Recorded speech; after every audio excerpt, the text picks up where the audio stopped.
All right, chemistry, this is the second part of your video lecture for chapter 3. Now, don't you fret, we haven't done math in a while, so that's coming back, all right? So relax, here comes the math. So after this video, these are the things that I want you to be able to do. Explain what isotopes are, define atomic number and mass number, and then describe how they apply to isotopes. Given the identity of a nuclide, determine its number of protons, neutrons, and electrons.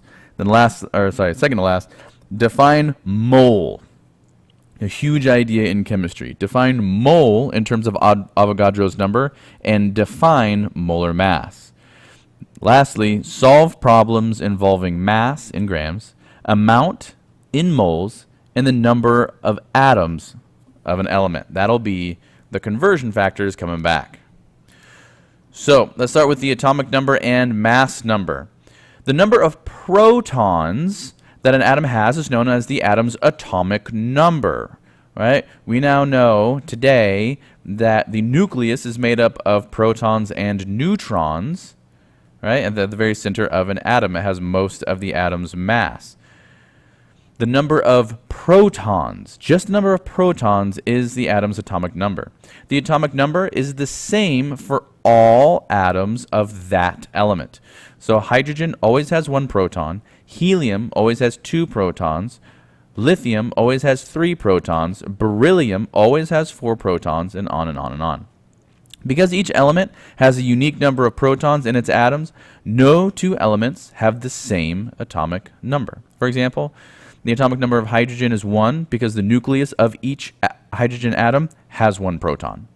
The atomic number for oxygen is 8 because there are 8 protons in every atom of oxygen.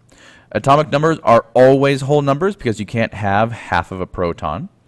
The atomic number also reveals the number of electrons in an atom as long as the atom is neutral, right? As long as the atom is neutral. In order to be neutral, the total number of positive charges has to be offset by the same number of negative charges. So we can figure out the number of electrons as well. For example, the atomic number for oxygen tells you that oxygen has 8 protons and 8 electrons as long as it is neutral. We have to say it is neutral. And for right now, that's all we can assume, is that the atom is neutral. Later, we'll learn how atoms won't always be neutral.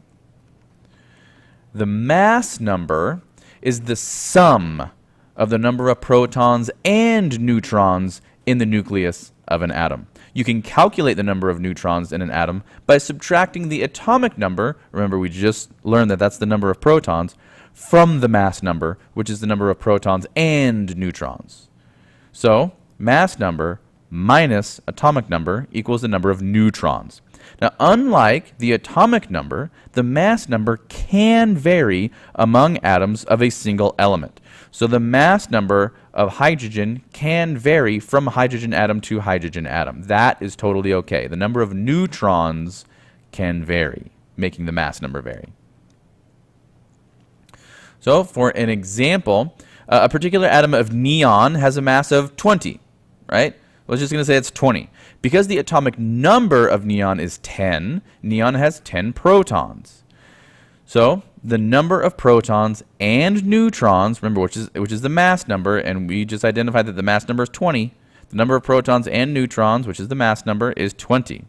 We're going to subtract the number of protons in neon, which is the atomic number. So we can look at the periodic table, find neon, see that it is number 10, and know that it has 10 protons. So we can easily find the number of neutrons, which is 10. Now, I put in the wrong picture here. This should be neon with 10 and 10 and 10. But for some reason, I stuck the oxygen picture back in here. So just imagine this as neon. A neon atom has 10 protons, 10 electrons, 10 neutrons, and the mass number is 20. Again, I put the wrong picture in here, so please forgive me. So let's try a sample problem.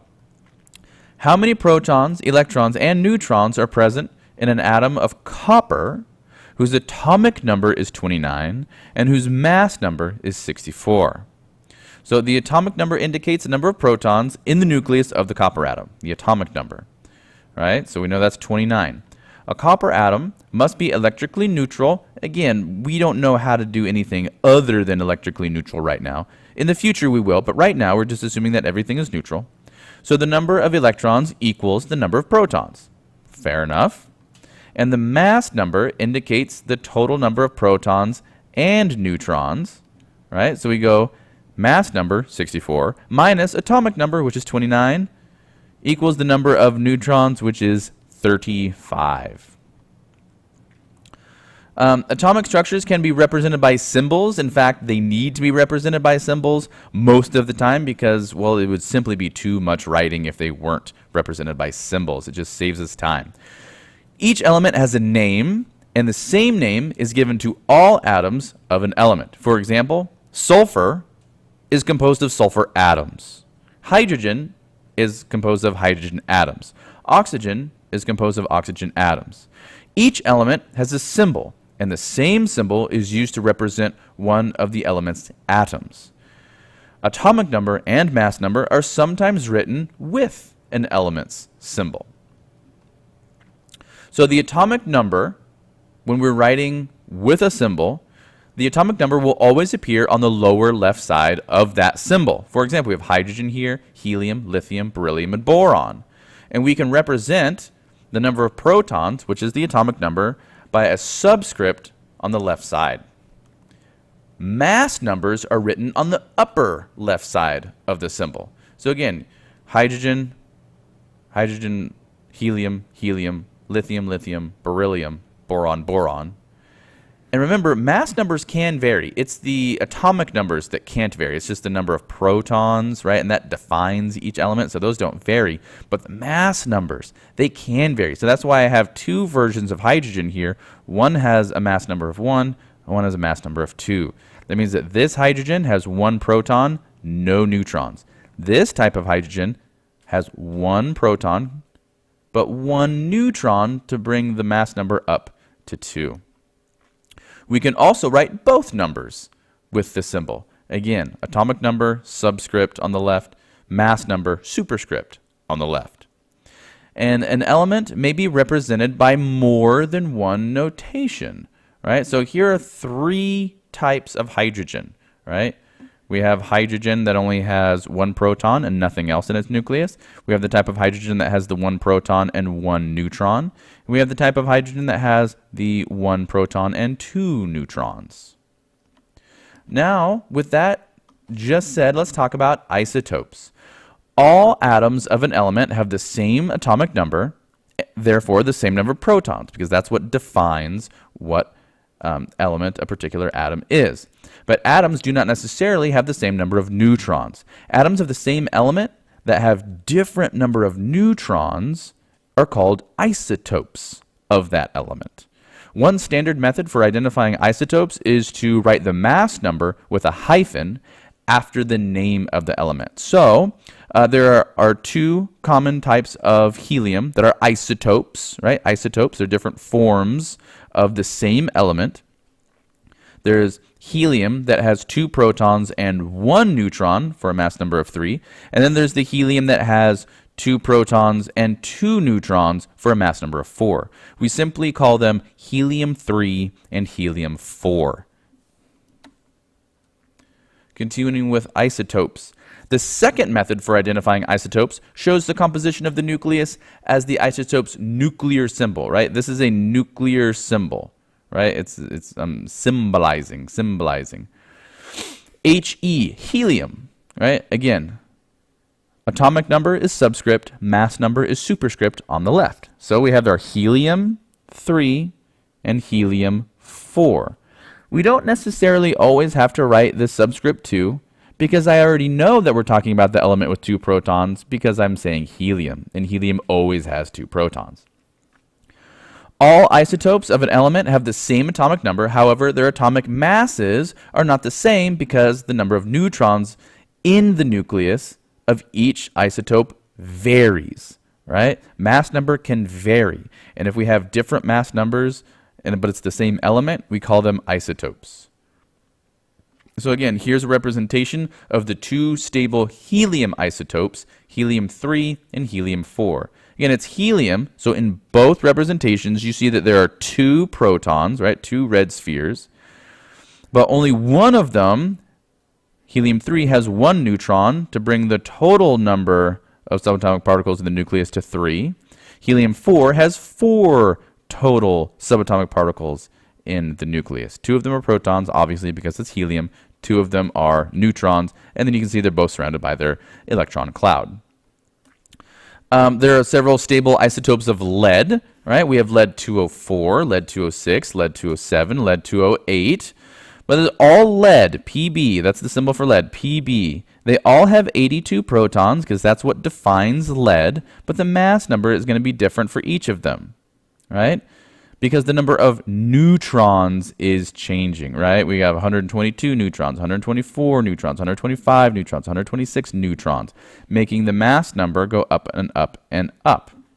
Now, notice that not all of these isotopes occur at the same abundance. Some of them are more common than others. The most common type of lead is lead-208. That's the most common type of lead. It makes up over half of the amount of lead that naturally occurs in the world. The next most common type of lead is lead-206. Only 24% of the lead that you find in the world is going to be lead-206. A little bit less than that, 207, right? Lead-207, and then a very, very small amount of the lead that you will find, just over 1% of all the lead in the world is lead-204. So let's try another sample problem. Calculate the number of protons, electrons, and neutrons in oxygen-17 and oxygen-18. So we know that the atomic number is the number of protons, and because we're assuming it's a neutral atom, and the number of electrons. So we know that there are 8 protons and 8 electrons. And we're most of the way done here. Now what we do need to figure out is how many neutrons are in each of these. A mass number minus the atomic number equals the number of neutrons. So we have oxygen 17, which is 17 minus 8 to give us 9 neutrons. And then for oxygen 18, it's 18 minus 8 to give us 10 neutrons for oxygen 18. Now let's talk about atomic mass. You would not expect something as small as an atom to have much mass. When that makes sense. It doesn't. It's very, very small. For example, copper atoms have an average mass of only 1.0552 times 10 to the negative 25th kilograms. Negative 25th. So in front of that 1, there are really 24 zeros, right?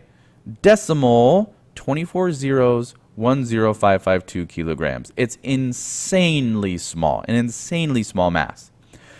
Each penny, something that we consider to be very, very small, has an average mass of 3.13 times 10 to the negative 3 kilograms and contains copper. So how many copper atoms are in this 1 penny? Now, if we assume that a penny is pure copper, which it's not, you can find the number of copper atoms using the following conversion factor. Hooray, here comes the math again. For every 1 atom of copper, we have 1.0552 times 10 to the negative 25th kilograms of copper, which is what we got up here. This is our statement of equality. 1 copper atom is a mass of this, a statement of equality, and we can create a conversion factor that looks like this. And so let's set up our conversion. We have 1 penny that has a mass of this, and on the bottom, the denominator of our conversion factor, we will put the value that has the same unit so that the kilograms cancel, right? And so we'll have the 1 atom of copper on the numerator, so that'll be the unit that we have left over, and we simply divide 3.13 times 10 to the negative 3rd kilograms by 1.0552 times 10 to the negative 25th kilograms, and we get 2.97 times 10 to the 22nd copper atoms. That is an insanely large number of copper atoms. That number of copper atoms is present in every single penny of pure copper.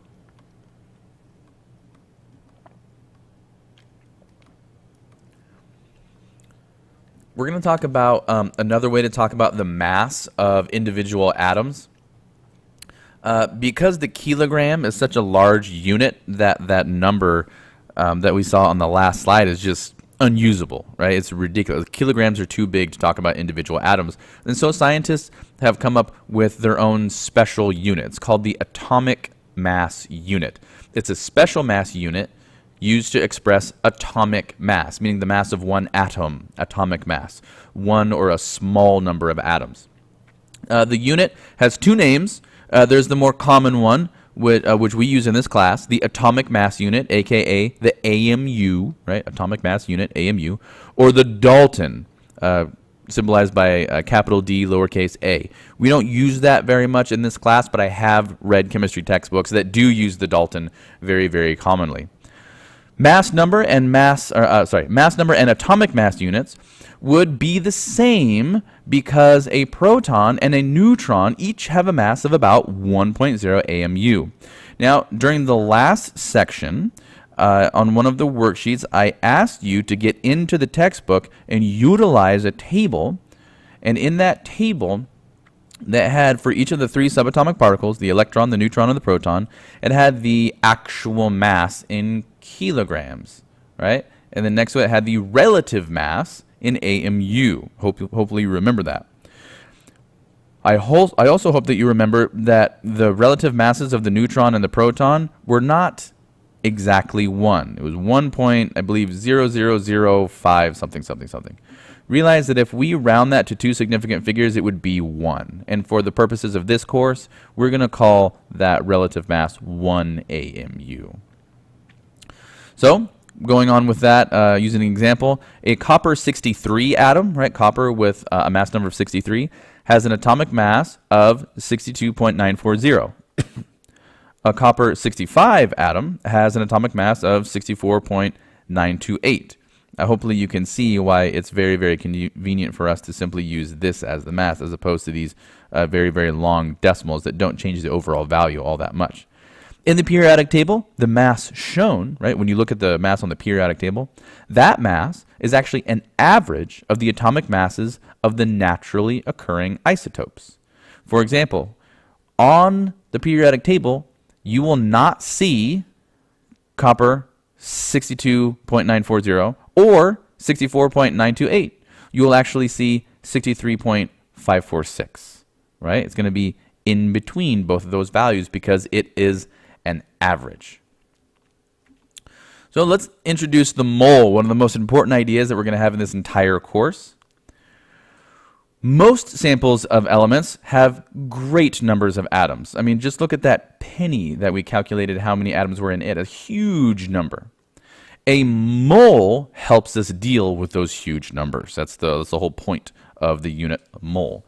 A mole is defined as the number of atoms in exactly 12 grams of carbon-12, the specific isotope, carbon-12. That's the definition right there. The mole is the SI unit for the amount of a substance. It's one of the base units. The molar mass of an element is the mass in grams of 1 mole of that element. So if I have a mole of the element, the mass of that sample is called the molar mass. Molar mass has the unit grams per mole. And so if you see anything G over MOL, that's a molar mass because it's mass per mole.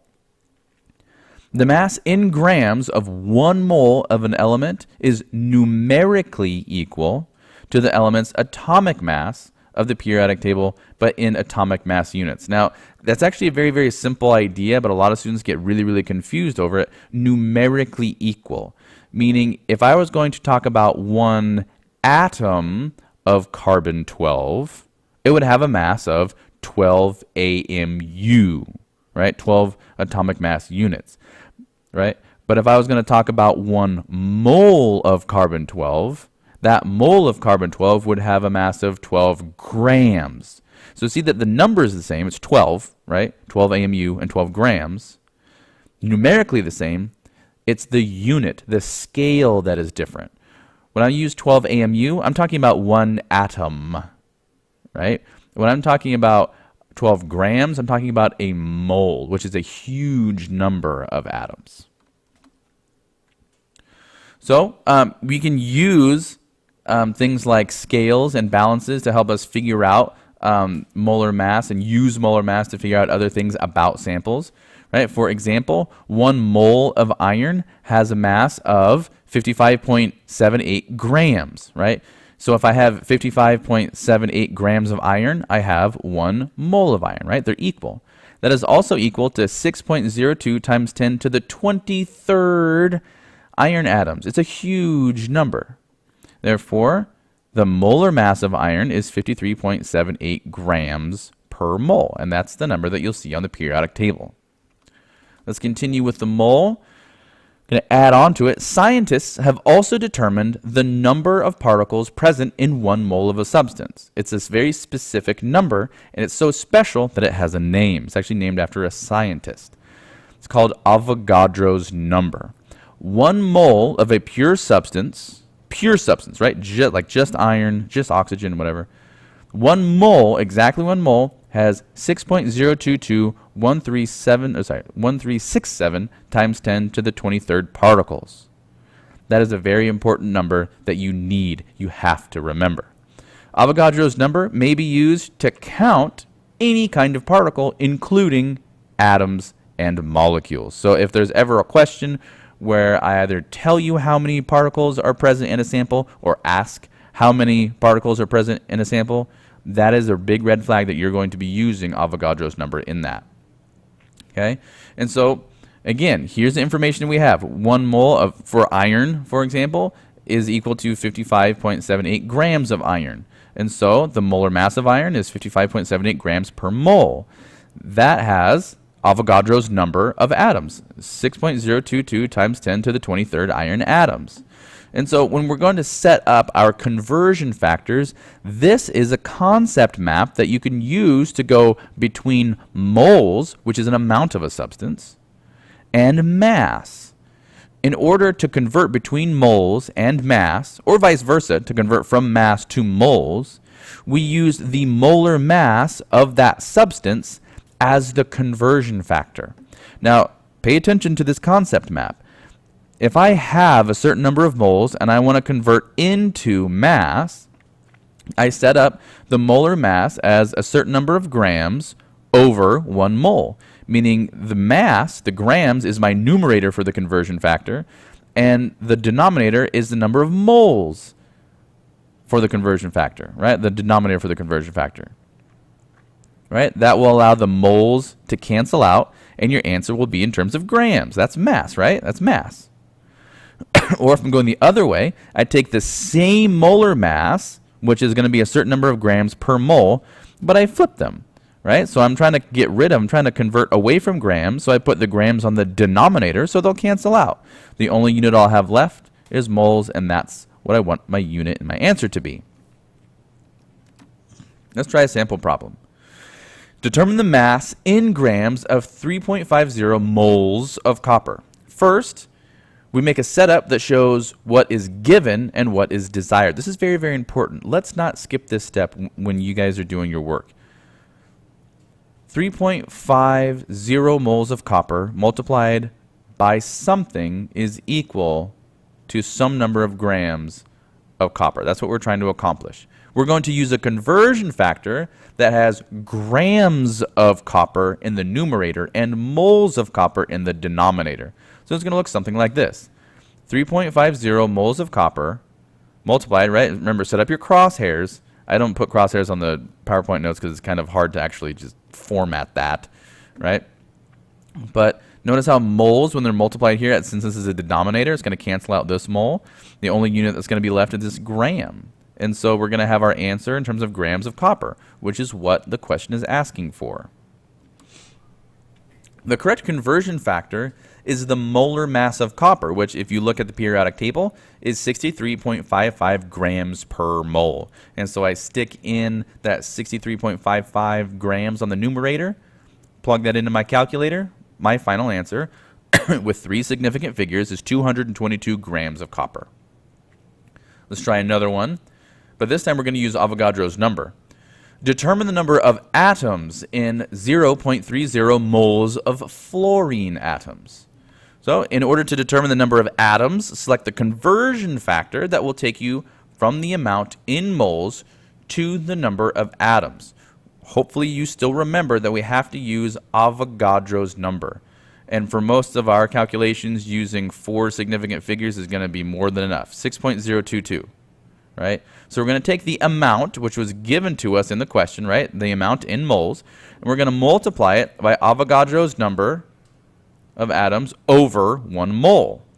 That's going to allow us, when we set it up appropriately, to have the moles cancel, right? Because we have moles on a numerator over here, moles on a denominator over here, so they cancel. The only unit I have left is atoms, right? So plug these two numbers into your calculator. We're multiplying, and we end up with 1.8 times 10 to the 23rd fluorine atoms. Getting pretty close to the end here. Stick with me. Chemists and physicists need to agree on a standard. Originally, atomic masses were expressed as a ratio of the mass of an atom to the mass of a hydrogen atom. So the hydrogen atom was actually the standard. Now, using hydrogen as a standard actually turned out to be inconvenient because hydrogen doesn't react with all that many elements. It's pretty combustible, but that's because it reacts well with oxygen, right? So they thought, okay, we're going to try it with oxygen, but because oxygen combines with almost all other elements, oxygen became the standard of comparison. But this choice also led to difficulties because oxygen has 3 isotopes, right? 3 commonly occurring isotopes, so oxygen was out. So in 1962, a conference of chemists and physicists agreed on a scale based on an isotope of carbon.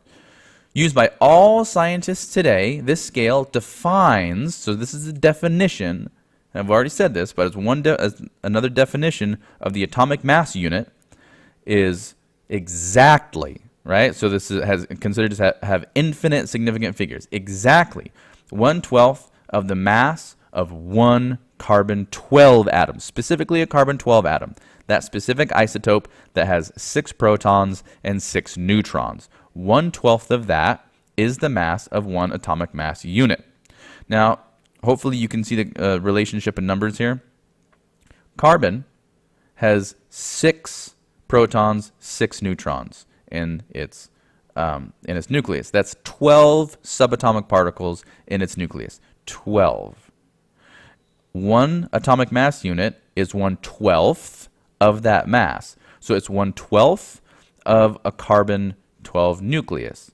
That's essentially the mass of one proton or one neutron, since they have masses that are so similar. So if you ever need this number, here it is for you. So remember that it's here.